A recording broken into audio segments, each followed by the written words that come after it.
এই গাছটা কি গাছ জানেন?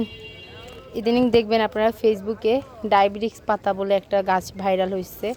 সো এইটা হচ্ছে ডায়াবেটিক্স পাতা। যাদের অনেক বেশি ডায়াবেটিক্স মানে কমাইতে পারে না, তারা এগুলোর থেকে একটা পাতা নিয়ে সকালে, দুপুরে, রাতে যদি 3 বেলা চিবিয়ে খায়, তাদের না কোনো ইনসুলিন নিতে হয়, না কোনো মেডিসিন খেতে হয়। আমার শাশুড়ি মা এগুলাই অনেক দিন যাবৎ খেয়ে আসতেছে। দেখেন গাছটা কি সুন্দর ঝাঁকের মতো হয়ে আছে, দেখছেন?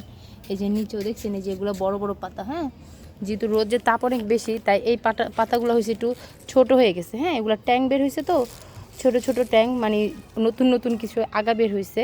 তো আমাদের এখানে ট্যাংই বলে ওগুলাকে, জানি না কোন কোন জেলায় কি বলে। তো এইগুলাই মূলত হ্যাঁ ওই ছোট ছোট হতে হয়েছে। কিন্তু এই পাতাগুলো একটা সময় যে এরকম বড় বড় ছিল, এগুলো কিন্তু নতুন হয়েছে, দেখছেন?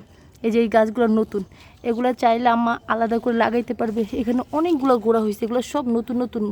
একটা গাছ ছিল, ওই একটা গাছে থেকে এতগুলো হয়েছে। মাশাল্লাহ, দেখছেন কতগুলো হয়েছে?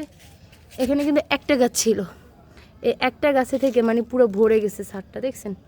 এই যে এগুলো সব নতুন নতুন গোড়া। এখান থেকে নিয়ে আবার আমার শাশুড়ি মা এই পাশে লাগাইছে। দেখেন এই পাশে আবার একটা হয়েছে অনেক বড়, দেখছেন? এই একটা, তারপরে এই একটা। সো কাদের কাদের লাগবে অবশ্যই বলবেন, ডায়াবেটিক্স পাতা পাঠাই দিব, বুঝছেন? কাদের কাদের লাগবে বলবেন, পাঠাই দিব। আর এটা হচ্ছে আমার সেদিন মাংস রান্না করতে যেয়ে হাতটা পুড়ে গেছিলো, এখন একটু শুকাইছে, দেখছেন?